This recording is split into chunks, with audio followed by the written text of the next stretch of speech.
कैसे भारतवासियों को तोड़ा जाए और कैसे भारतवासियों को फिर से अलग किया जाए। और उसी तोड़ने और अलग करने का नतीजा ये था कि अंग्रेजों की सरकार ने भारत के अंदर एक ऐसा आदमी खोजा जो उनके इस काम को आसान करे, और उस आदमी का नाम था मोहम्मद अली जिन्ना। मोहम्मद अली जिन्ना लंदन में पढ़ रहा था उस समय। कॉलेज उनका था हैरिस कॉलेज, वहां पर वो पढ़ाई करता था। पढ़ाई करते समय उनकी नजर पड़ी। अंग्रेजों ने तय कर लिया कि इस आदमी को हम भारत में मुस्लिम लीडर के रूप में प्रमोट करेंगे और इसकी मदद से अपनी नीतियों को भारत में लागू कराएंगे। मोहम्मद अली जिन्ना को हमेशा अपने कंट्रोल में रखने के लिए अंग्रेजों ने उसके पीछे एक बहुत बड़ी चाल खेली। आप जानते हैं कि अंग्रेजों की कौम दुनिया में सबसे निकृष्ट है। कभी भी कानूनी काम करना हो, उससे भी कई गुना नीचे गिरकर गैर कानूनी काम भी वो कर सकते हैं। किसी राजा के साथ भारत में उन्होंने संधि की, अगले ही दिन उस संधि से पलट सकते हैं। तो जिन्ना को प्रमोट करने का तय किया और उसके पीछे अपना एक पिल्लू छोड़ दिया या एक एजेंट लगा दिया। उस एजेंट का नाम था एडविना। उस एजेंट का नाम था एडविना। बाद में यही एडविना माउंटबेटन की पत्नी बनाई गई और उसको भारत में उन्होंने भेजा था। बीच का किस्सा यह है कि लगा दिया जिन्ना के पीछे एडविना को। एडविना भी उसी कॉलेज की विद्यार्थी थी, लॉ में पढ़ती थी जिसमें जिन्ना पढ़ता था। और कुछ संयोग ऐसा हुआ या दुर्योग ऐसा हुआ कि जहां उन्होंने लगा दिया जिन्ना के पीछे एडविना को और जिन्ना को पता नहीं, वहीं उसी समय नेहरू जी भी पढ़ाई किया करते थे हैरिस कॉलेज में, पंडित जवाहरलाल नेहरू। और पंडित जवाहरलाल नेहरू जो हैरिस कॉलेज में पढ़ा करते थे, जिन्ना के साथ कभी कभी चाय कॉफी पिया करते थे।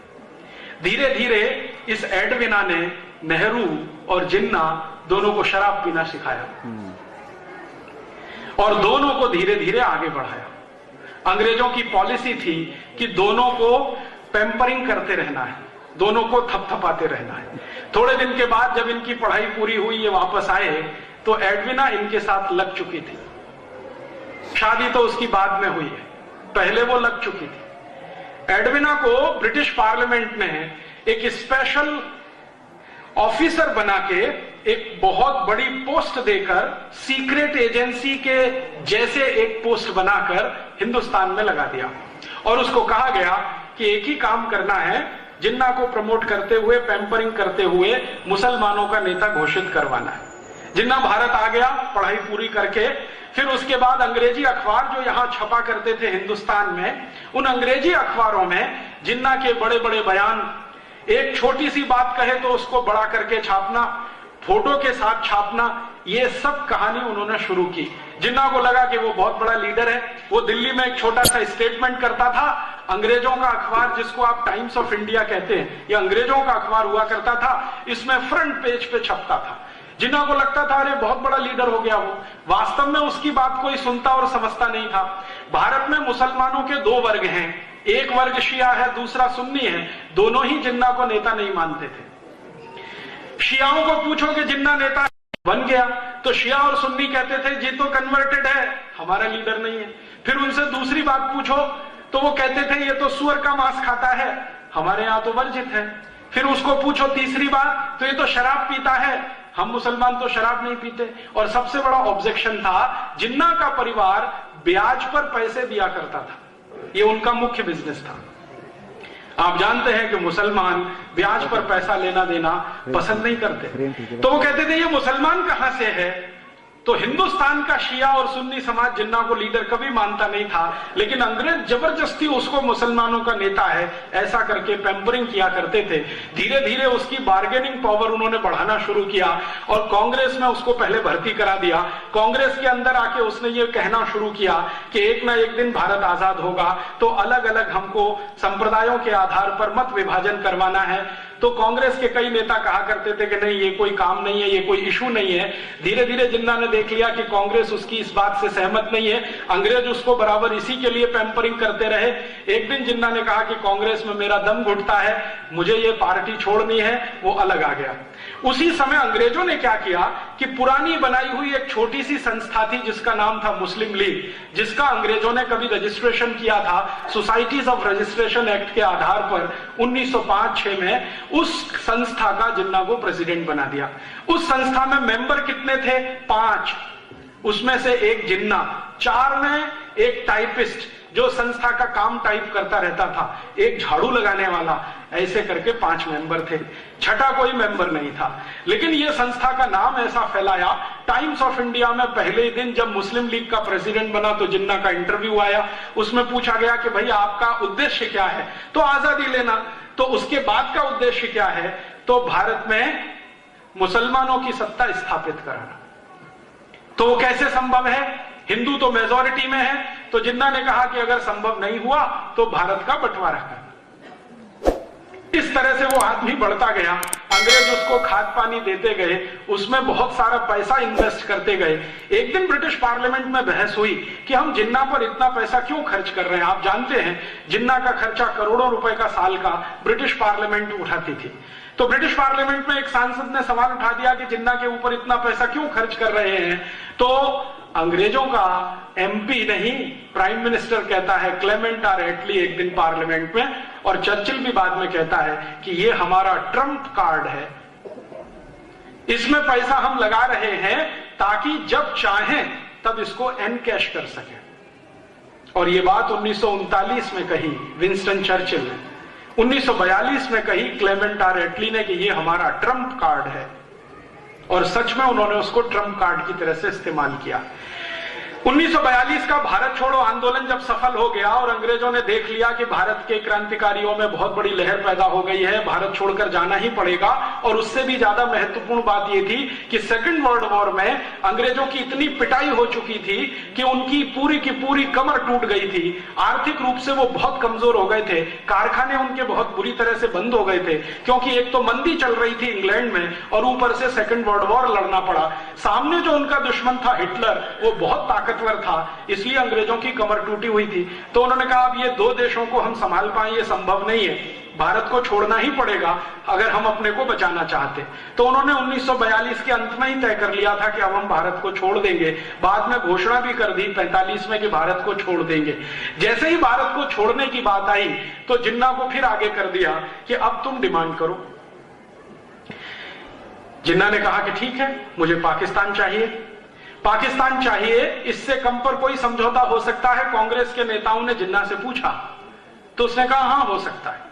क्या हो सकता है? मुझे भारत का प्रधानमंत्री बना दो, इस पे समझौता हो सकता है। तो कांग्रेस के नेताओं ने पूछा कि अगर तुम प्रधानमंत्री बनो तो पाकिस्तान छोड़ दोगे? हां छोड़ दूंगा, मुझे प्रधानमंत्री बना दो, मैं पाकिस्तान की मांग छोड़ दूंगा।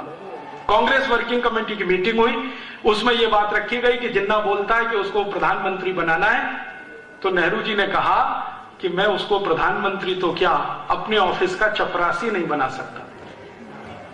तो कांग्रेस वर्किंग कमेटी के नेताओं ने कहा कि आप उसके साथ इतनी घृणा क्यों है?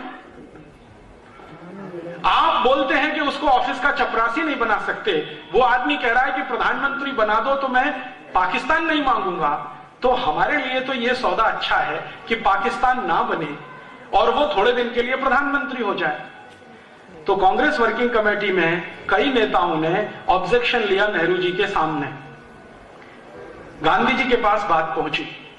गांधी जी के पास एक व्यक्ति आया करता था जो जिन्ना का फैमिली डॉक्टर था। उसने एक दिन आके गांधी जी को कहा कि बापू, ये आदमी ज्यादा दिन जिंदा नहीं रहेगा, मरने वाला है। कैसे? इसको पीठ में भयंकर ट्यूबरकुलोसिस हो गया है। उम्र कितनी है? गांधी जी ने पूछा। तो उसने कहा मेडिकल साइंस के जितने फैक्ट्स एंड फिगर हैं उसका हिसाब जोड़ू तो ये 8 महीने से ज्यादा जिंदा नहीं रहेगा। गांधी जी ने कांग्रेस वर्किंग कमेटी की मीटिंग बुलाई और कहा कि जिन्ना को प्राइम मिनिस्टर बना दो। तो फिर प्रश्न उठा क्यों?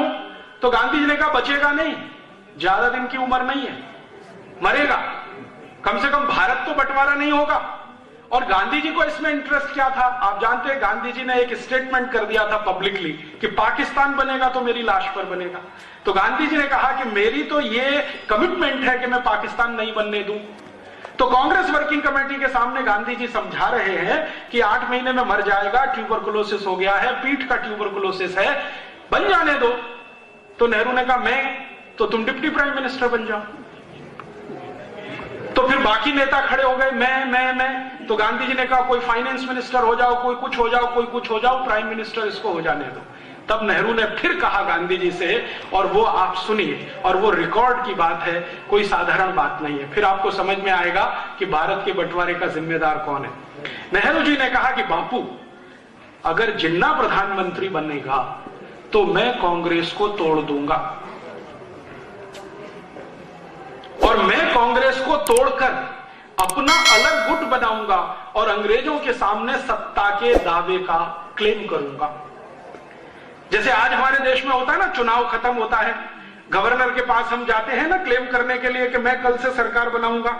तो नेहरू जी का स्टेटमेंट है, रिकॉर्डेड स्टेटमेंट है, गांधी जी के सेक्रेटरी ने रिकॉर्ड किया जिनका नाम था प्यारेलाल, वो लिखा हुआ है। तो नेहरू जी कहते हैं कि मैं कांग्रेस का एक गुट बनाऊंगा, अंग्रेजों के सामने अपना दावा पेश करूंगा, हो सकता है अंग्रेज मुझे सत्ता हस्तांतरण करें, फिर उसके बाद क्या होगा। तब गांधी जी ने कहा कि नेहरू, अगर तुम्हारी ये विचारधारा है तो मुझे भगवान अभी उठाए, मैं अब 1 मिनट भी जिंदा नहीं रहना चाहता। तो मौलाना अब्दुल कलाम ने गांधी जी को पूछा कि आप इतने निराश क्यों हो गए। तो गांधी जी ने कहा कि मैंने किसी गलत आदमी के सिर पे हाथ रखा है। गलत आदमी माने पंडित जवाहरलाल नेहरू। फिर गांधी जी ने अपने सेक्रेटरी प्यारेलाल को कहा कि ये नेहरू और जिन्ना में इतनी घृणा क्यों है। प्यारेलाल ने कहा मुझे नहीं मालूम है। तो गांधी जी ने कहा पता कराओ। तो पता कौन कराएगा। तो LIU के दिल्ली के ऑफिसर को बुलाया, जो गांधी जी की प्रार्थना में नियमित रूप से आता था रिपोर्टिंग करने के लिए। गांधी जी ने अपने पास बुलाया कि भाई एक रहस्य मुझे बता दो, क्या कि ये जिन्ना और नेहरू एक दूसरे को पसंद नहीं करते, फूटी आंख देख नहीं सकते, चक्कर क्या है। तो LIU के ऑफिसर ने कहा 15 दिन का समय दे दो, मैं आपको बता दूंगा। 15 दिन के बाद वो आया और उसने कहा कि बापू ऑफिशियल रिपोर्ट दूं कि अनऑफिशियल। तो गांधी जी ने कहा दोनों दो। तो उन्होंने कहा कि अनऑफिशियल रिपोर्ट ये है जो मैं लिख के नहीं दूंगा, लेकिन आप समझ जाएंगे। लिख के दूंगा, अप्रत्यक्ष रूप से लिखूंगा तो भी आप समझ जाएंगे। बात सीधी सी ये है कि ये जिन्ना और नेहरू एक दूसरे को पसंद इसलिए नहीं करते हैं कि इनके बीच में एडविना है।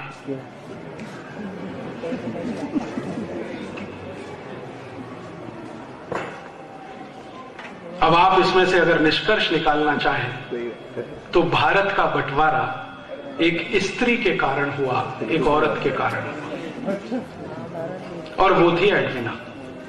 नेहरू भी उससे लगा हुआ, जिन्ना भी लगा हुआ, और एडविना इतनी चालाक दोनों को हैंडल करती थी, दोनों को हैंडल करती। और इन दोनों को तैयार किया उसने, नेहरू को और जिन्ना को, दोनों को। आपको एक घटना सुनाता हूं जो आर्काइव्स के रिकॉर्ड में दर्ज है। किसी दिन ये रिकॉर्ड्स खुलेंगे तो देश में विस्फोट होगा। 3 जुलाई 1947 को एडविना और उसका पति, तथाकथित पति, सो कॉल्ड माउंटबेटन, क्योंकि माउंटबेटन एडविना के साथ कभी बेडरूम में सोया नहीं जितने दिन वो भारत में रहा। तो कौन सोता था आप सब जानते हैं। माउंटबेटन तथाकथित पति एडविना का 3 जुलाई 1947 को अपनी पत्नी को बुलाता है और कहता है कि मैं जा रहा हूं शिमला। क्यों जा रहे हैं। अंग्रेजों के यहां से चिट्ठी आ गई है पार्लियामेंट से कि जल्दी से भारत का बंटवारा करने के लिए तैयारी करो, दोनों देशों को अलग अलग करना है। चिट्ठी आ गई है, मुझे इस पे कुछ काम करना है। तो एडविना ने पूछा काम क्या करना है। तो उनका मैं जा रहा हूं शिमला, तुम दोनों को लेके मेरे पीछे आओ। दोनों माने नेहरू और जिन्ना, इसको लेके आओ। तो एक ही दिन लाना है, नहीं अलग अलग दिन लाना है। तो पहले पहुंच गया माउंटबेटन, पीछे से एक दिन लेके गई वो नेहरू को शाम को ही इशारे इशारे में कहा गया कि आपको बंटवारे के पेपर्स पर हस्ताक्षर करने हैं। नेहरू ने कहा कि मैं नहीं कर सकता। क्यों नहीं कर सकते। तो कांग्रेस वर्किंग कमेटी में मुझे पूछना पड़ेगा। तो कांग्रेस वर्किंग कमेटी में बाद में कहना, पहले हस्ताक्षर कर दो। तो नेहरू ने कहा नहीं। और ये सब थोड़ी देर चला वार्तालाप। थोड़ी देर के बाद एडविना ने आर्म ट्विस्टिंग किया, और वो आर्म ट्विस्टिंग ये था कि मिस्टर नेहरू, अगर आप अभी साइन नहीं करते हैं तो मुझे कुछ फोटोग्राफ्स भारत की प्रेस में रिलीज करने पड़ेंगे। सही बात है। और वो फोटोग्राफ्स क्या थे। एडविना के साथ शराब पीते हुए, एडविना के साथ डांस करते हुए, एडविना के साथ पता नहीं क्या क्या करते हो। एडविना इतनी चालाक महिला थी कि अंतरंग क्षणों को उसने फोटोग्राफी से उतरवा के रखा हुआ था, कभी भी इस्तेमाल करने के लिए। नेहरू जी परेशान हो गए कि अगर ये फोटोग्राफ्स रिलीज हो गए तो क्या होगा। इमीडिएट वो तैयार हुए और 3 जुलाई को सवेरे 2:30 बजे उन्होंने सिग्नेचर कर दिए। दिल्ली भागकर आए, कांग्रेस वर्किंग कमेटी की मीटिंग बुलाई और कहा कि मैंने तो भारत का बंटवारा स्वीकार कर लिया। तो कांग्रेस वाले परेशान हो गए कि आपने बिना हमसे पूछे। तो उन्होंने कहा हाँ, परिस्थिति कुछ ऐसी थी कि मैंने वो बंटवारा स्वीकार कर लिया। क्या परिस्थिति थी? तो सच नहीं बताया, बताया कि वो जिन्ना अड़ा हुआ था और भारत के साथ बार्गेनिंग करने की कोशिश कर रहा था। इतना एरिया मुझे पाकिस्तान में दो, ये सब बातें बता के वर्किंग कमेटी को कन्विंस किया। तो वर्किंग कमेटी ने कहा कि गांधी जी को बताया। तो उन्होंने कहा गांधी जी को बताने की जरूरत नहीं है। क्यों जरूरत नहीं है? तो नेहरू जी का सेंटेंस सुनिए, ये बुढ़ा खूसट, इसका दिमाग खराब हो गया है, इसको बताने से क्या फायदा। लेकिन बात तो पहुंची गई गांधी जी तक। गांधी जी ने फिर वर्किंग कमेटी की मीटिंग बुलाई और इस वर्किंग कमेटी की मीटिंग में आखिरी बार उन्होंने कहा कि देखो, नेहरू ने हस्ताक्षर तो कर दिए हैं, लेकिन मैं भारत के नागरिकों की तरफ से इसको मान्यता अगर ना दूं तो अंग्रेजों की सरकार परेशान हो जाएगी। लेकिन तुम सब तय कर लो कि नेहरू को रखना है या बाहर करना है। तो वर्किंग कमेटी में फूट पड़ गई। कुछ लोगों ने समर्थन कर दिया, कुछ लोगों ने विरोध कर दिया। सरदार पटेल उस समय खामोश हो गए, मौन हो गए, उन्होंने अपना ओपिनियन नहीं बताया। तो कई लोगों ने उसका अपना अपना अलग अर्थ लगाया। फिर गांधी जी ने कहा कि फिर ठीक है, तुमको जो करना है वो करो, मेरे पास आज से आना बंद कर दो। वो आखिरी दिन था। उसके बाद गांधी जी ने कांग्रेस वर्किंग कमेटी की मीटिंग में जाना और उनको अपने पास बुलाना बंद कर दिया। और उसके 10-12 दिन के अंदर 3 जुलाई से लेकर 17 जुलाई 1947 के बीच में इन्होंने बहुत सारे वो काम कर दिए कि बंटवारे में कौन सा हिस्सा पाकिस्तान जाएगा, कौन सा भारत रहेगा, आर्मी का बंटवारा कैसे होगा, लोगों का बंटवारा कैसे होगा, पैसे का बंटवारा कैसे होगा, वो सब फॉर्मूले तय कर लिए। अंग्रेजों ने एक अधिकारी भेज दिया, उस अधिकारी ने बाउंड्री लाइन तय कर लिया और उसके बाद सब कुछ तय होकर 14 अगस्त रात 12 बजे उन्होंने भारत को तथाकथित आजाद कर दिया, 2 टुकड़े करके, भारत और पाकिस्तान। मैं आपसे बहुत विनम्रता पूर्वक कहने आया वो ये कि भारत और पाकिस्तान का बंटवारा कोई वैचारिक आंदोलन का परिणाम नहीं था। भारत और पाकिस्तान का बंटवारा कोई बहुत बड़े युद्ध क्रांति का परिणाम नहीं था। भारत और पाकिस्तान का बंटवारा 2 नेताओं के चरित्र से उतर जाने का दुष्परिणाम था।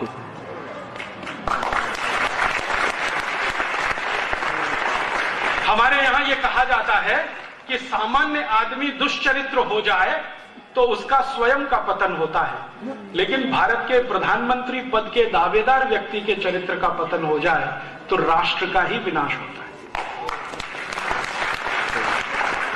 ये कहानी है हिंदुस्तान के बंटवारे की। आप बोलेंगे जी क्यों सुनाई? इसलिए सुनाई कि एक तरफ सरदार भगत सिंह जैसे 6,32,000 क्रांतिकारी जो भारत को आजाद होकर एक नया राष्ट्र बनाने का सपना देख रहे थे, और एक तरफ जिन्ना और नेहरू जैसे लोग जो अपने चरित्र में नीचे गिरकर देश की सत्ता का सौदा कर रहे थे।